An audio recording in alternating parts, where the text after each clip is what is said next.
Deyarli bir oydan beri men xorijiy til kurslariga qatnayapman. Natijam esa yomon emas. Nowadays, all banks in Uzbekistan, whether commercial or private, offer their clients the option to deposit money with an interest rate ranging from approximately 19% to 27%. Давайте посчитаем. Предположим, у вас есть 500 миллионов суммов, и вы хотите разместить их на депозит под среднюю ставку 23%. В этом случае вы можете получать примерно 900 тысяч суммов дохода каждый месяц. Gapirish uslubim anchayin nuqsonsiz, shunday emasmi? Hatto aksent ham yo'qligini ko'rib, bu videolar haqiqiy ekanligiga xuddi siz kabi ochiqchasi o'zim ham ishonib ketdim. Lekin aslida men hozir sizni biroz chalg'itdim xolos. Aytaylik, sizning qo'lingizda 500 million so'm pulingiz bor va uni o'rtacha 23% ga omonatga qo'ymoqchisiz. Bunda siz har oyi taxminan 9 million 500 ming so'm daromad olishingiz mumkin. Siz yuqorida ko'rgan birinchi videolar shunchaki sun'iy intellekt yordamida tayyorlangan. Neyro tarmoq kuchi orqali istalgan insonning videosini istalgan tilda klonlashtirish mumkinligini bugungi kunda ko'pchilik bilmasa kerak. Aynan shu sababli ham so'nggi yillarda bu turdagi kiber jinoyatlar soni anchayin ortgan. Masalan, firibgarlar o'zlarining turli onlayn qimor, tavakkalchilikka asoslangan yoki moliyaviy piramida kabi o'yinlarni reklama qilishda asosan taniqli shaxslarning yuzidan va ovozidan foydalanishmoqda. Я наконец-то смогла открыть проект, который поможет каждому жителю Узбекистана. Вы сможете получить 4 миллиона сумм за 3 часа. Все очень просто. Подпишитесь на канал, и через 2 часа вы получите 6 миллионов сумм. 5 миллионов сумм – это огромная сумма. Мы просто нашли дополнительный халяльный доход для всей нашей организации. Bu videolarni ko'rib 3 soat ichida Telegramdan yaxshigina pul toparkanman deya darrov o'sha kanalga kiradigan va firibgarlar uchun oson o'ljaga aylanayotgan hamyurtlarimiz ham talay oramizda. Negaki anonim profil ortida o'tiradigan shaxslar odamlarni ishontirish uchun uyushtirilgan mana bu kabi videolarni o'z kanaliga doimiy ravishda joylab borishadi. Alisher Usmonov guruhiga odam qo'shgan edim. Kartamga yutgan 20 million 693 ming. Pullarni kartamga tashlab berishdi. Ishonchli ekan. $1 million aksiyalar egasi, dunyo milliarderlari ro'yxatida turuvchi Alisher Usmonovning Telegramda o'tirib olib turli oldi-qochdi o'yinlarni reklama qilishi, hatto o'zi ham bo'sh vaqtida shu o'yinlar ortidan qo'shimcha daromad topishi, xayriyalar uyushtirib Telegram obunachilariga pul tarqatishi sizga biroz mantiqsizdek tuyulmadimi? Men O'zbekistonda Oslo'yu hamni o'qidim. Har kuni mening mijozlarim 60 million so'mdan pul olishmoqda. Kreditlarini to'lashmoqda va hayotini bir hafta ichida yaxshilamoqda. Aslida firibgarlarni farqlash uchun kuchli mantiq ishlatish ham shart emas. Shunchaki video sifatiga, artikulyatsiya va ovozning bir-biriga qanchalik mos ekanligiga yaxshilab e'tibor qarating. Shunda video haqiqiy emasligini osongina farqlab olishingiz mumkin. Xullas, butun dunyo o'rgimchak to'ridagi bu kabi videolarga aldanib qolishni istamasangiz, biz orqali onlayn pul ishla deguvchi har qanday reklamaga tanqidiy ko'z bilan qarang, fact checking qiling. Xullas, media savodxon bo'ling. Telefonimizdagi aksariyat ilovalar, aqlli gadjetlarimiz, ro'zg'ordagi oxirgi rusumdagi texnikalar. Ularning barchasi sun'iy idrok algoritmlari orqali ishlashni boshlagan. Telefonimiz bizga yoqadigan kontentlarni taqdim qiladi. Aqlli soatlarimiz tana holatini nazorat qiladi. Siri, Alisa, gapiringda donoxonimiz har doim xizmatga shay. Bir qarashda sun'iy idrok kuchi faqat yordamchi vositalar, kichik masalalardagina ishlatiladigandek. Biroq sun'iy idrok vositalarini yaratish, boshqarish uchun texnologiya jangi allaqachon boshlangan. Xayrli kun yaxshilar, gapiring dasturi efirda bugun sun'iy idrokning xavfi nimada-yu imkoniyati qandayligi haqida mehmonlarimizga gapiring deymiz. Assalomu alaykum. Sun'iy idrokni o'rganish masalasi qay bosqichda? Bu anglatadiki, biz уже polu-kibermiz. Kiber jinoyatchilarda ham sun'iy intellekt yordamida topish mumkin-da o'zlarini. Tabiiy bo'lmagan idrok kimlarning zarariga ishlay boshladi? Kerak emas dorilarning o'rniga qanaqadir azora analogini, chunki sun'iy intellekt Yangilik doim ham oson qabul qilinavermaydi. Yangilikni qabul qilmaslik uchun bahona topish deb tushunyapman. Endi har qanday axborot hujumlarining tagiga yetsa bo'ladi. Trollarni aniqlaydigan sun'iy intellekt. Mana bizga o'zi nima kerak bugungi kunda? Gapiringda o'tkazib yubormang. Bugungi dasturimiz juda ko'pchilik uchun qiziq bo'ladi mening nazarimda va bugun bizning studiyamizdagi mutaxassislar barchalari sun'iy idrok bilan qaysidir ma'noda aloqador. O'sha aloqadorlikni ularning o'zlaridan eshitamiz. Marhamat. Sun'iy intellekt mavzusida demak o'z ilmiy ishlarimni olib borganman. Ko'krak bezi saratonini erta tashxislash mavzusida ilmiy ish qilindi. Sun'iy intellektim kontentlarda qo'yilgan xabarlarni tahlil qiladi va negativ, pozitivga ajratib beradi. Keyin troll akkauntlarni aniqlab beradi. Juda ham zo'r troll akkauntlarni aniqlaydigan intellekt. Hali qaytamiz. Aynan innovatsiyalar sohasidagi ishlamalar yoritib boraman. Ma'lumki, hozir har bitta sohaning rivojida sun'iy intellekt kirib kelsa, u rivojlanadi ko'proq. Shu sababli asosan qahramonlarimda shu sun'iy intellekt bo'yicha ishlangan ishlamalar yoritib boraman. Shu meni bog'liqligim. Bizning kompaniyamiz sun'iy intellekt orqali, ya'ni aqlli kamera orqali chakana savdosini oshirishga yordam beramiz. Savdo hajmini oshirishga yordam beradigan idrok bilan ishlaysiz. Marhamat. Va bizning loyihamiz Kotib AI loyihasi jurnalistlarga aynan o'zini kundalik ravishda foydalanayotgan xizmatlarda yordam beradi. Ya'ni transkripsiya, maqola yozish va tarjima xizmatlarida beminnat yordam ko'rsata oladi. Aynan sun'iy intellekt yordamida o'zbek tilidagi video yoki audioni matnga o'girib berish xizmati hozirda ishlatyapmiz. Mana qarang, Hamza aka, hozir studiyamizda o'tirganlarning barchasi sun'iy intellektni boshqarishyapti. O'zi umuman mana tahlil qilib ayta olasizlarmi? O'zbekiston hozir sun'iy intellektdan foydalanish darajasi yoki uni o'rganish masalasida hali ibtidoiy bosqichda emasmi? Bu zaif bosqich desa bo'ladi. Sun'iy intellekt 3 ta bosqichga bo'linadi. Birinchisi zaif, ikkinchisi general AI deydi. Ya'ni bu o'zbek tilida hammaga taniqli, hammabop sun'iy intellekt. Va uchinchisi bu super AI deydi. Super AI deyiladi. Eng zaif sun'iy intellekt degani bu nima? Sun'iy intellektni ichiga bir nechta yo'nalishlar kirib ketadi. Misol tariqasida odamni sun'iy intellekt deymiz, yoki robotni olamiz. Robotni gapirish qobiliyati NLP yo'nalish. Robotning ko'rish qobiliyati bu computer vision yo'nalish. Ya'ni har bitta biz eshitish qobiliyatimiz bor, gapirish qobiliyatimiz bor, ko'rish qobiliyatimiz bor. Mana shu har bitta alohida yo'nalishlar jami sun'iy intellekt hisoblanadi. Keyingi 5 yil, 10 yilning ichida esa sun'iy intellekt shunaqangi tez tarzda rivojlanadiki, bu sun'iy intellektmi yo bu insonmi deganni ajrata olmaymiz. Boshlandi lekin bu davr. Bizda aholimiz biz ko'rdik statistikani, aynan App Store va Play Marketda ChatGPTni o'rnatishlar soni O'zbekistonda top 1 yoki top 2 darajaga chiqqan. Ya'ni insonlar, oddiy aholi aynan kundalik yumushlarda ChatGPTdan foydalanishga anchagina o'tgan. Ya'ni asosiy qismi deylik yoshlar, umuman deylik student talabalar ham o'zlarini imtihonlarida, hattoki endi qo'pol bo'lsa ham aytishimiz mumkin, foydalanayotganini ko'ryapmiz. O'zimiz ham aynan talaba bo'lganimiz uchun ko'ryapmiz ba'zi bir keyslarda aynan kerakli ma'lumotlarni sun'iy intellekt yordamida olyapti. Ya'ni general AI bo'yicha O'zbekistonda hozir anchagina yaxshi o'sish bo'lgan. Ya'ni oddiy odamlar tomonidan aholi o'rtasida sun'iy intellekt haqida tushuncha paydo bo'lgan. Sun'iy intellekt tasvirlari, kadrlari kundan kun tabiiydek bo'lib boryapti. Ularni haqiqiylardan farqlash ham qiyinlashmoqda. Muxbirimiz qiziq tajriba o'tkazib ko'rdi. Bizda 3 ta rasm bor. Hozir sizga ko'rsataman. O'shalarni qaysi biri sun'iy intellektda qilingan, qaysi biri haqiqiyligini topishingiz kerak bo'ladi. Искусственный интеллект bilan qilingan. Bu-chi? Тоже искусственный интеллект. Yo'q. Bu haqiqiy. Haqiqiy. Bilmaymiz. Qaysi sun'iy intellektdan yoki haqiqiymi? Sun'iy. Bu yerda mana prezident o'ng qo'lidagi, o'ng tomondagi. Odam sun'iy intellektda qo'lidagi anaqani deb o'ylayman. Kubokka.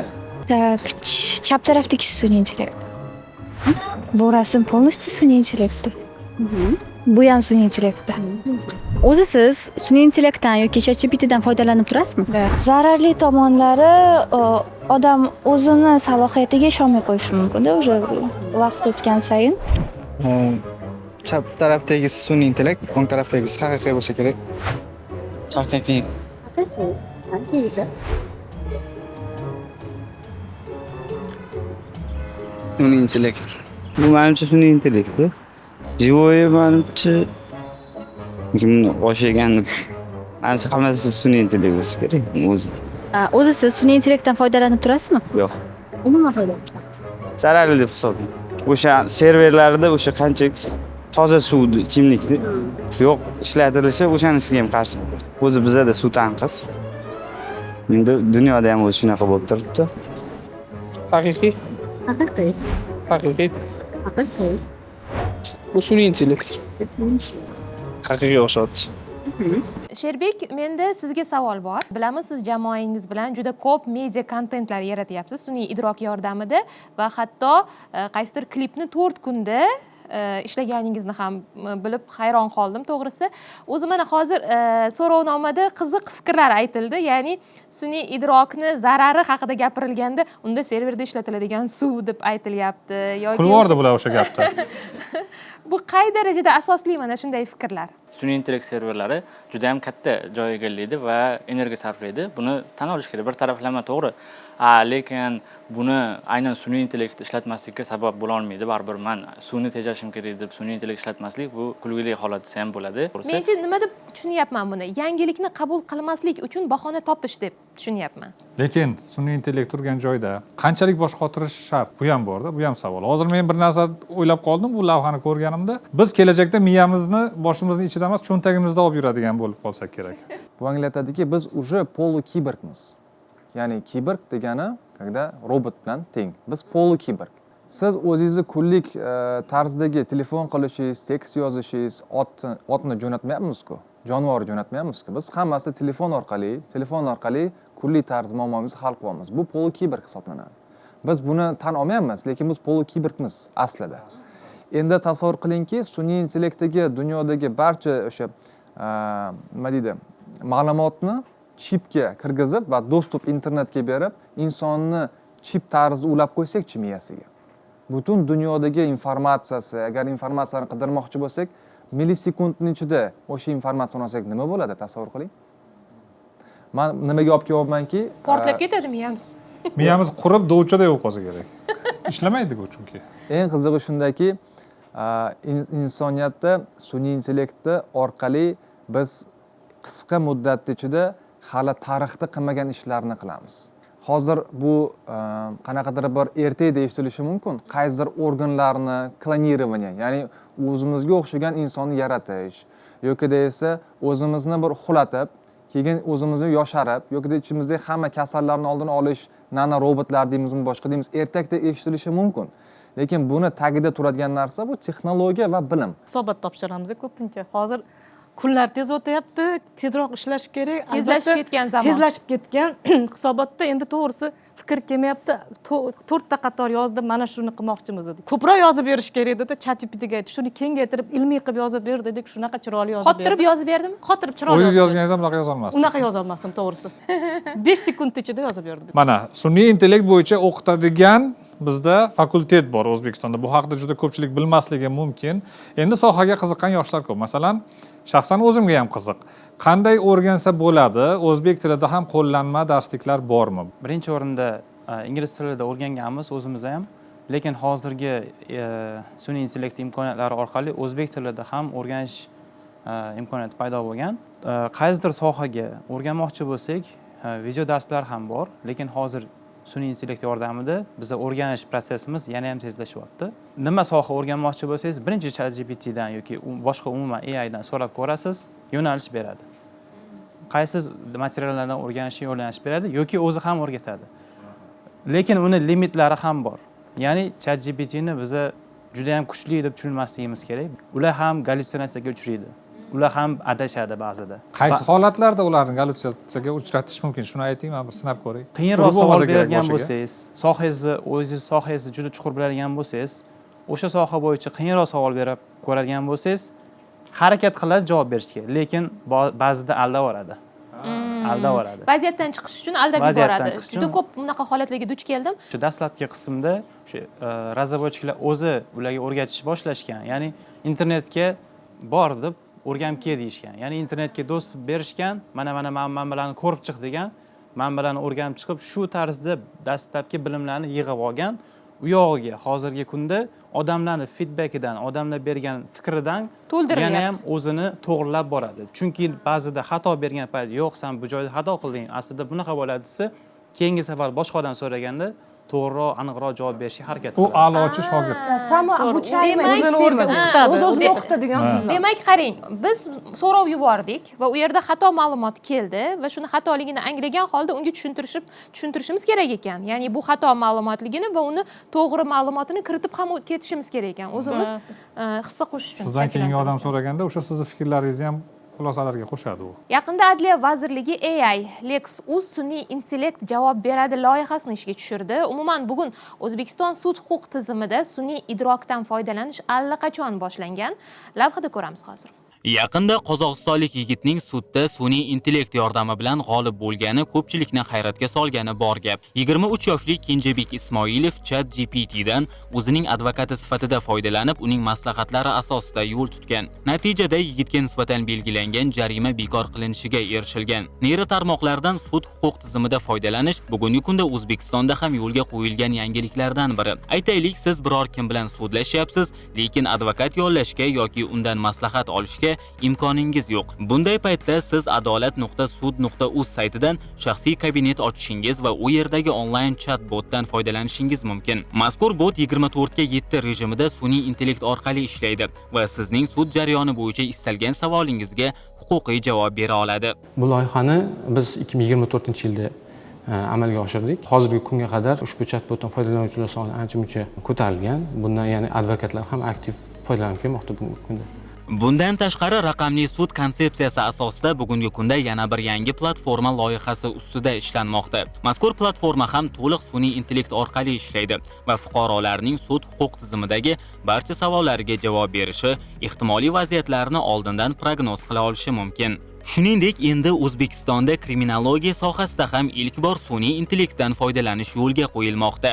Probatsiya sohasidagi har bitta nazorat ostidagi shaxs uchun psixologik portret yiliga 4 marta tuzilishi talab qilinadi. Mazkur psixologik portretlar 2 soatdan ko'proq vaqt bitta odamga va 20 dan ortiq metodikani qo'llash. Bu ko'plab mablag' talab qilar edi. Mazkur mablag'larni tejash maqsadida biz ilk marotaba sun'iy intellektni qo'lladik, neyron tarmoqlar orqali va mazkur yo'nalishni 2 soatdan 3 daqiqaga qisqartirdik va psixologik portretni kuniga 90 marta tuzish qamrovini, demak 220 martagacha tuzish imkoniyatini qo'lga kiritdik. Ahamiyatlisi shundaki, sun'iy intellektdan bu yo'nalishda foydalanish Markaziy Osiyo davlatlari orasida ilk marotaba O'zbekistonda yo'lga qo'yilmoqda. Sud huquq tizimida sun'iy idrok yordamidan foydalanish bu yaxshi, ammo bir narsani aytish kerak, sud qarorlarini qabul qilishda baribir sun'iy idrokka ishonib bo'lmaydi nazarimda, chunki bu har bitta jarayonda inson taqdiri bilan bog'liq jarayon. Bu har bir bizga kirib kelmaydi, u xavotir olmang. Har bitta odamga individual yondashilish kerak-da, uni holati, uni baribir tirik inson uni baholash kerak. Lekin hozir murakkab operatsiyalar sun'iy intellekt yordamida amalga oshirishmoqda. inson hayotini. Ayniqsa mana shu sun'iy idrok har bitta sohaga kirib kelayotganda men nimaga xursand bo'laman? Mana shu tibbiyot sohasiga ayniqsa bu kerak va bizda studiyamizda aynan shu soha bo'yicha loyiha tayyorlagan inson ham bor. Dasturimiz boshida siz aytgan gap nihoyatda haligacha meni hayratlantiryapti.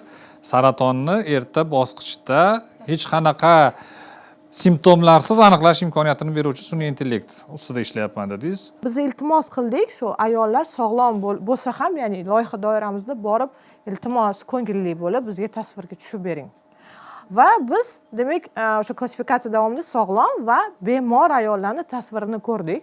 Ya'ni biz buni bitta data set qilib bu narsani kiriturdik. Masalan, kim kelib tushsa kiriturdik. Chunki ma'lumotlar juda kam edi bizda. O'zini o'zi moslashtirib borurdikki, natijada kelib tushyapti ayol. Unda hali yo'q alomatda, lekin bu ayolda shu kasallik bo'lish ehtimoli shuncha deb, demak, xavf bor deb aniqlab beryapti. Ya'ni bashorat qilib bera oladi. Aniqlik darajasi, ya'ni bashoratini aniqlik darajasi. Birinchi bashoratga qancha bo'ldi vaqt nuqtai nazaridan? Birinchi bashorat olganingizda. Biz birinchi bashorat olganimizda 2 yil oldin biz bashorat olganmiz. Keyin o'sha bashorat berilgan ayol rostdan kasal bo'ldimi? Bo'ldi, haqiqatan ham bo'ldi. U paytda aniqlik darajasi bizda 60-70% edi, chunki tasvir kam edi. Shu ommaviy foydalanishga chiqdimi shu sun'iy intellekt? Ha, u ishlatilmoqda. Istar chekkada qishloqdagi bir ayol o'zini telefonidan o'ziga o'zi tashkil qo'ya oladimi endi hozir? Real time rejimida, o'ziga demak tasvir, to есть rejim реального времени deymiz, real time rejimida ishlab turibdi. Endi hozir maqsadimiz nima? Yana ham aniqligini oshirish. Misol uchun 85% aniqlik bo'lsa, bu darajani 95 darajaga. Qayerga murojaat qilishim kerak? Masalan, men o'tmoqchiman mana shu tashxisdan. breastcancer.uz saytida hozir ishlab turibdi bu narsa. Buni mobil ilovasi ham mavjud. To есть mobil ilovani hozir biz ustanovka qilib, istalgan xodim ustanovka qilib, ayol ustanovka qilib o'zida sinashi mumkin. demak apparatida. Ha, biz ham hozir yangi loyiha ustida ishlayapmiz. UMED deb nomlangan loyiha, hali startap loyiha chiqmagan. Xususiy va umuman davlat shifoxonalari bilan hamkorlikda biz bitta platforma asosida sun'iy intellekt yordamida oldindan aynan vrachlar uchun oldindan navbat olish va navbat olgandan keyin vrach qo'ygan tashxislarni o'sha programmada aynan deylik siz bitta misol bo'lsangiz, bitta odam bo'lsangiz, siz vrachga navbat olasiz. Vrach o'sha sizni navbat vrachda ham xuddi anaqasi bo'ladi, nima jadvali bo'ladi. Qaysi bemor nechada aniq aynan jadval asosida ishlaydi va siz kirdingiz, sizga tashxis qo'ydi, sizni muammolaringizni yozdi va aynan programmaga yozdi. Undan keyin siz deylik boshqa umuman bir-birini tanimaydigan doktorga bordingiz, u ham o'sha programmani ishlatadi va sizga ma'lumotlar chiqib beradi. Nima tashxis qo'yilgan? 4-5 yil davomida deylik doktorga qatnagansiz, 3-4 Boshqa masala paydo bo'ladi. Ma'lumotlar xavfsizligi. Ma'lumotlar xavfsiz, albatta Sog'liqni saqlash vazirligi bilan hamkorlikda bu juda ham albatta har bitta odam himoyalangan bo'ladi. Uni ChatGPTdan boshqa bir uchinchi shaxs so'rasa siz haqiqizdagi ma'lumotni. Yo'q, bu juda ham xavfsiz hisoblanadi. Ya'ni chunki har bitta odamning shaxsiy ma'lumotlari uchinchi tomonga umuman oshkor etilmaydi baribir ham. Bugun biz sizga hayotingizdagi eng muhim jarayonlarga ham sun'iy intellektning kirib kelishi haqida gapirib beramiz. Bulardan biri meditsina sohasida o'qiydigan talabalar uchun endilikda sun'iy intellekt amaliyot maydoni sifatida ham vazifa o'taydi. Chunki tibbiyot yo'nalishi uchun amaliyot muhim, ammo hamma ham o'z sog'lig'ini 2-3 kurs talabasiga ishonmasligi mumkin. Bu uchun esa endi Shifokor AI platformasi bor. Xo'sh, bu qanday ishlaydi? Agarda bitta studentni oladigan bo'lsak, student hamma narsani bila olmaydi. Iloji yo'q. Masalan, 6-kurs talabasini oladigan bo'lsak ham, uni bilimlari cheklanishi mumkin qaysidir yo'nalishlari bilan. Bevosita talaba o'zi bilgan yo'nalishlarni tanlaydi. Agarda unga mavzu darajasida kerak bo'lsa, o'zi bilgan mavzularni ham tanlashi mumkin. Bu unga virtual bemorda har qanday holatda ishlatish imkoniyatini beradi. Bu generatsiya qilingan bemorni o'ziga xos kasallik tarixi, o'ziga xos diagnozi, o'ziga xos shikoyatlari va o'ziga xos laboratoriya instrumental ko'rsatkichlari bo'ladi. Va u sizga o'zini shikoyatini aytadi. Ya'ni random qanaqadir kasallik shakllanadi. Kasallik ham agarda bu juda ham oddiy kasallik bo'lganda, uni talaba oddiy topib olgan bo'ladi. Bu ayyorroq kasallik bo'ladi. Asosiy kasallikdan tashqari yondosh kasalliklar ham bo'ladi. Xuddi mana shunday murakkab protseduralar bilan onlayn ishlab talabalar amaliyot ko'nikmaga ham ega bo'lishi mumkin. Shu bilan birga nazariy bilimlarini ham turli generatsiyalar orqali boyitib borishadi. Xullas shunaqa. AI platformalar egallagan yana bir ishlardan biri bu kol markazidagi faoliyatlardir. Ya'ni siz qaysidir tashkilotga qo'ng'iroq qilganingizda siz operator o'rniga sun'iy intellekt bilan bog'lanishingiz mumkin. Sen kimsan? Salom, mening ismim Aisha, g'irt o'zbekcha gapiraman. Sizga qanday yordam bera olaman? Aisha nomli bu loyihada sun'iy intellekt yordamida mijozlarga xizmat ko'rsatish, ya'ni ovozli yordamchilar telefonlarga javob beradi. Masalan, umumiy savol-javoblar bo'ladi. Qaytariladigan savollarga doimiy operatorning vaqtini olish kerak emas. O'sha payti bizni loyiha orqali bemalol mijozlarga xizmat ko'rsatsa bo'ladi. Call center avtomatlashtirishga fokus qilgani uchun bemalol davlat tashkilotlarida juda ham ko'p misol uchun savol-javob beradiganlar bor. Ya'ni savolga javob berib o'tiruvchilar. Ularning o'rniga bemalol chatbotlarni qo'ysak bo'ladi. Ya'ni biz ma'lumotni berib qo'yamiz, o'sha ma'lumot bo'yicha javob berib yotaveradi. Trollarni aniqlaydigan sun'iy intellekt. Mana bizga o'zi nima kerak bugungi kunda? Eng ko'p hammani xavotirga solayotgan jamoatchilik faollarini ayniqsa biz jurnalistlarni. Endi mana bu sizda shunaqa imkoniyatga ega sun'iy intellektingiz bor ekan. Troll akkauntlarda ularning o'ziga yarasha xarakteristikasi bor. Uni foydalanuvchisi naqalariga qarab aniqlaydi, nickname'ni qo'yiladi hamda nechta foydalanuvchisi bor va qaysi saytlarda kirgan, uni nima do'stlari bo'yicha uni shu xarakteristikalari bor. O'sha xarakteristikalari asosida aniqlab beradi. Uni o'zini sun'iy intellekt algoritmi asosida biz algoritm ishlab chiqqanmiz, uni xarakteristikalarni berganmiz va shu asosida aniqlab beradi. Bu juda ham yaxshi, lekin siz ixtiro qilgan sun'iy idrok ham, siz qilayotganingiz ham, sizlar qilayotganlaring ham hamma bir xil xursand bo'lib qabul qiladigan idroklar emas. Bu kimlarnidir biznesiga, manfaatlariga zid keladi. Masalan, ko'krak bezi sanatorini aniqlaydigan rentgen nimalari bor bizda, uskunalari bor, milliardlab pullarga olingan. Endi ular ishsiz qoladi. Yoki o'sha dorilarni sotish, o'shani aniqlaydigan preparatlarni sotadigan kompaniyalar kasodga uchrashi mumkin.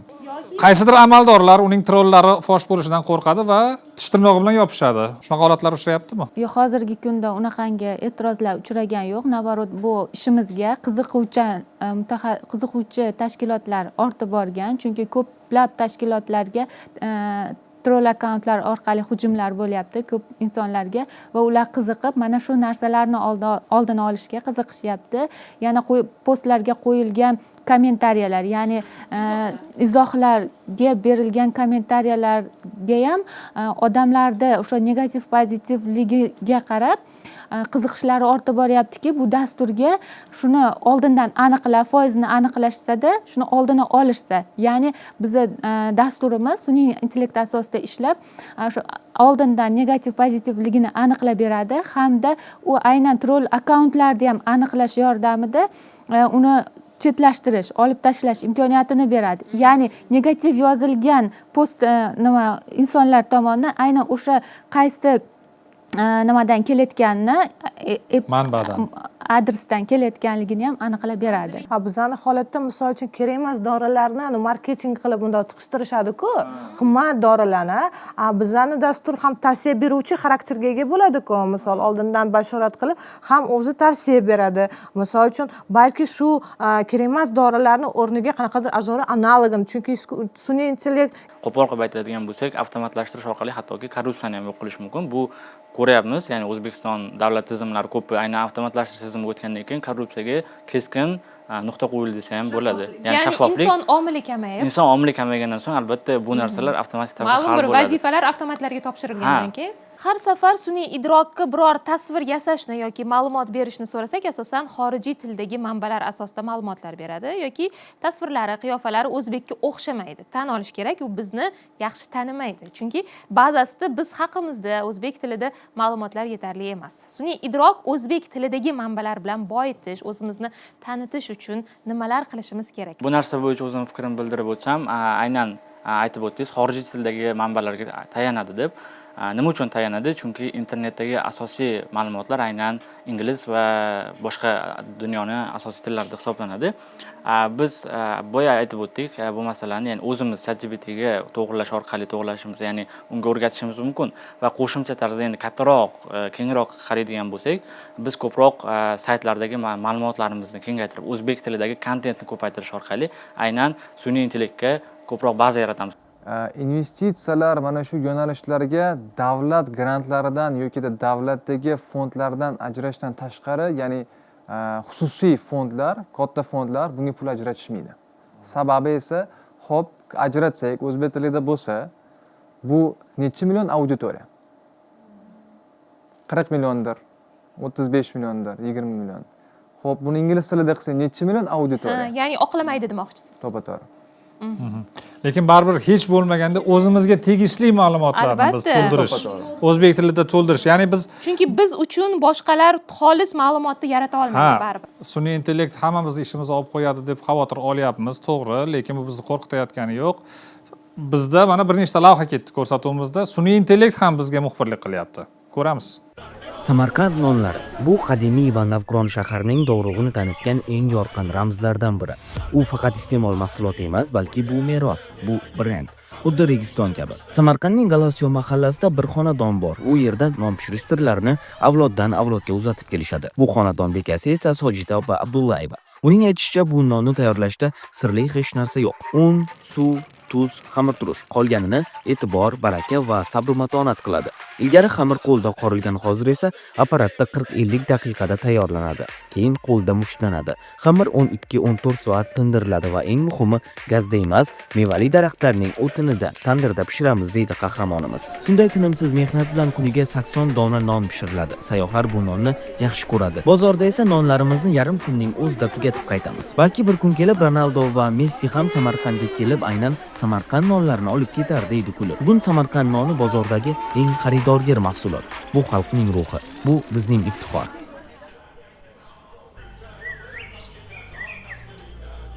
Sun'iy idrok bizni tanimayapti deyapmiz-ku, lekin mana onaxonning qiyofasi asl o'zbek onasining qiyofasi. Har bitta mana ChatGPT har bittamiz kompyuterimizga, telefonimizga ulanganda, ko'pincha endi hozir ijtimoiy tarmoqlarda ham o'zini men kimman deb savol berib, ChatGPT orqali javob olishyapti. O'zim haqimda savol berdim. Masalan, Sevara Abdullayeva kimsa meni Nazarxon bilan adashtirdi. Bu qo'shiqchi deb berdim.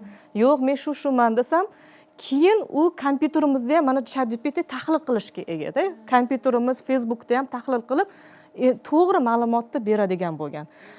Shu masalan Facebookda telefonlarimizda bor, masalan bitta joyga kirdingizmi, nimadir kontent ko'rdingizmi, o'sha kontentni demak ko'ryapsizmi, sizga chiqarib beraveradi.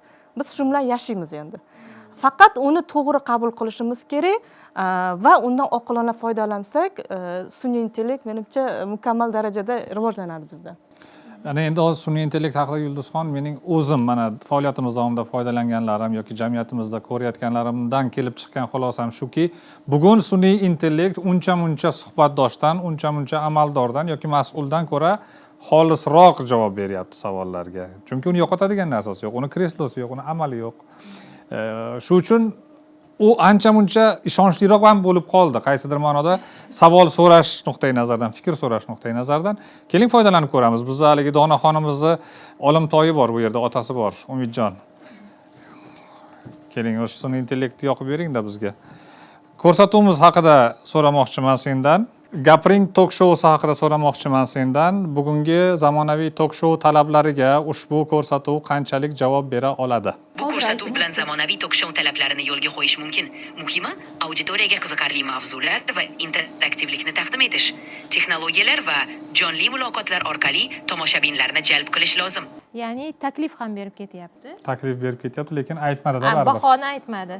Javob berasizlar talabga demadi. Demak, biz hali talabga javob bermaymiz. Maqtov kutgandingiz qanday? Men maqtov kutgandim. Shundaymi? Ha, takliflarni inobatga olish va muhokamalar orqali rivojlantirish mumkin. Har doim ochiq muloqot va konstruktiv fikrlar muhim. Umumiy javoblaring uchun rahmat. Mana bizning imijimizga qarab baho berchi. Sizning ko'rsatuvingiz ko'plab elementlarni o'z ichiga olgan. Ishonchli chiqishingiz va professional yondashuvingiz ko'rinib turibdi. Shunday davom eting. Siz ham bizni kuzatishda davom eting. Oxiri istagan javobingizni Aytmasa qo'ymayman. Rahmat senga. Yangilik va texnologiyadan qo'rqish kerak emas. Uni tezlikda o'rganish, yutuqlardan foydalanish, faqat foydalanuvchi emas, yangiliklar yaratuvchisiga ham aylanishimiz kerak. Va sun'iy intellekt bizni emas, biz uni parvarishlab, uni o'zimizga foydali maqsadda foydalansakkina, haqiqatdan ham buning hech qanday xavfli tomonini ko'rmaymiz. Albatta ishonamiz, bir kun kelib hammasi bugungidan ham yaxshi bo'ladi. Faqat shu kunlarni tezroq ko'rgimiz keladi. Gapiringda bugunga yetarli. Mehmonlarimizga mazmunli fikrlari uchun minnatdorlik bildiramiz.